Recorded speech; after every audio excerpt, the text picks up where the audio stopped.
Hello बच्चों, welcome to my YouTube channel. आज हम लोग क्लास 7th की एक्सरसाइज 10.1 का क्वेश्चन नंबर 2 का सेकंड पार्ट करेंगे। ठीक है। Identify terms and factors in the expression given below. तो ए पार्ट दे रखा है आपको -4x + 5। इसका हमें टर्म और फैक्टर निकालना है। तो बहुत ईजी है। सबसे पहले हम लिखेंगे टर्म और लिखेंगे फैक्टर्स। ठीक है। तो टर्म इसकी क्या है? टर्म है इसमें एक तो -4x, एक टर्म हो गई है, और दूसरी टर्म क्या है इसकी 5। ये दो टर्म हो गई इसमें। ठीक है। और इसके फैक्टर्स क्या हैं? तो अगर 4x के फैक्टर्स की बात की जाए, इसमें एक्चुअली ट्री बनाने के लिए नहीं बोला गया है, तो मैं ट्री नहीं बनाऊंगी, सीधे बस बोल दूंगी कि इसका फैक्टर है -4 और इसका फैक्टर है x। ठीक है। इसी तरह से 5 का फैक्टर है, 5 के फैक्टर क्या होंगे? 5 का फैक्टर होगा सिर्फ 5, या अगर चाहो तो इसमें 1 भी ऐड कर सकते हो, जो कि ऐड करने की वैसे ज़रूरत होती नहीं है। ट्री बनाया था तब हमने किया था, वैसे इसकी ज़रूरत नहीं होती 1 की ऐड करने की। ठीक है, क्योंकि 1 तो ऑलरेडी प्रेजेंट होता है। चलिए इसका बी पार्ट कर लेते हैं हम लोग। बी पार्ट में दिया हुआ है -4x + 5y।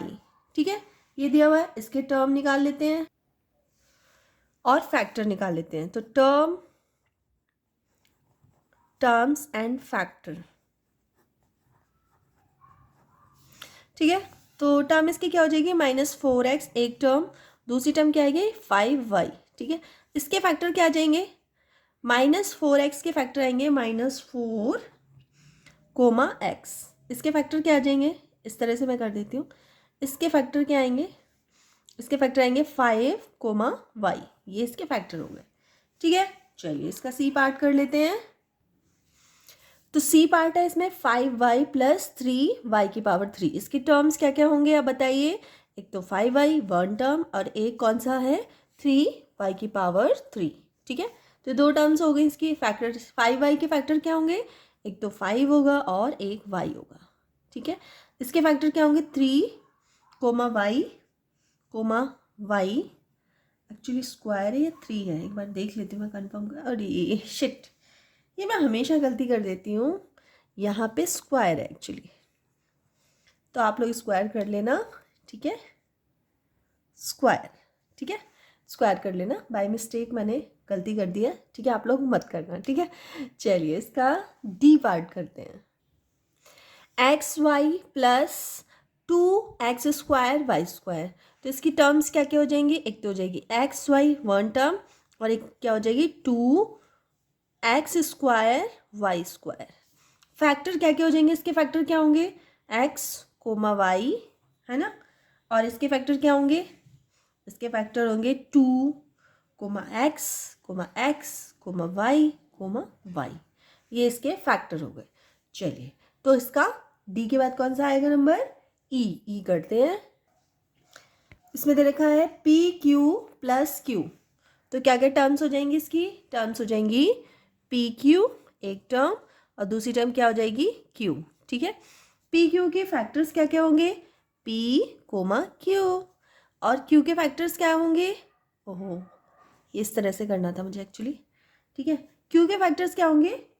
Q। आप चाहो तो 1 भी कर सकते हो। Q के फैक्टर हो गए Q, 1।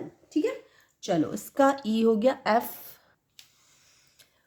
एफ है इसका 1.2 AB -2.4 B + 3.6 A। ठीक है। तो देखिए एक चीज़ याद रखना कि अगर सेम होता है, इसके वेरिएबल्स अगर सेम है तो आपस में प्लस हो जाएंगे, ऐड हो जाएंगे। लेकिन यहाँ पे वेरिएबल सेम नहीं है। देखिए यहाँ पे AB है, यहाँ पे B है, और यहाँ सिर्फ A है, तो ये आपस में प्लस नहीं होंगे। ठीक है। तो ये टर्म्स क्या क्या होगी? एक तो टर्म्स होगी 1.2 AB first term, second term इसकी क्या हो जाएगी? -2.4 B, और थर्ड टर्म क्या हो जाएगी? 3.6 A। ठीक है। अब इसके फैक्टर क्या होंगे? तो इसके फैक्टर हो जाएंगे 1.2, A, B। ठीक है। इसके फैक्टर क्या हो जाएंगे? इस तरह से हम लिख देंगे सेपरेशन के लिए। इसके फैक्टर्स क्या हो जाएंगे? -2.4 कोमा बी, ये इसके फैक्टर हो गए, ठीक है। इसके फैक्टर क्या होंगे, इस तरह से मैं कर दूंगी 3.6 कोमा ए, तो ये इसके फैक्टर्स हो गए, ठीक है। चलिए एफ के बाद क्या है, जी। जी पार्ट इसका, इसमें 3/4x प्लस 1/4, तो टर्म्स क्या क्या हो गए, 2 टर्म्स हो गई इसमें, एक ये टर्म्स हो गई और एक हो गई 1/4। अब फैक्टर्स देख लीजिए, तो फैक्टर्स क्या होंगे, 3/4 एक फैक्टर हो गया इसका और एक x फैक्टर हो गया। इसी तरह से इसमें देख लेंगे, तो इसमें 1/4 फैक्टर हो गया और आप चाहो तो 1 भी लिख सकते हैं, ठीक है। चलो इसमें बचा है अभी h पार्ट है इसका 0.1 P square plus 0.2 Q square, तो टर्म्स क्या क्या हो जाएंगी, 0.1 पी स्क्वायर और एक हो जाएगी टर्म 0.2 क्यू स्क्वायर। ये बार बार मैं भूल जाती हूँ चेंज करना, तो इसका फैक्टर देख लेते हैं। तो इसका फैक्टर क्या होगा, 0.1 एक फैक्टर, फिर p, फिर दूसरा फैक्टर और एंड एक और p, मतलब 2 p हो गए, ठीक है। इसी तरह से इसका फैक्टर क्या होगा, 0.2 कोमा q एंड q, इसके भी 3 फैक्टर्स हो गए। तो इस तरह से आप लोग फैक्टर्स कर लेंगे, ठीक है। तो क्वेश्चन नंबर 2 का सेकंड पार्ट भी कंप्लीट हो चुका है। अगर वीडियो थोड़ी सी भी यूजफुल लगी तो प्लीज़ वीडियो को लाइक कर देना, चैनल पर नए हैं तो प्लीज़ चैनल को सब्सक्राइब कर लेना और अपने फ्रेंड सर्कल में शेयर कर देना। चलिए तो मिलते हैं नेक्स्ट वीडियो में, तब तक के लिए बाय।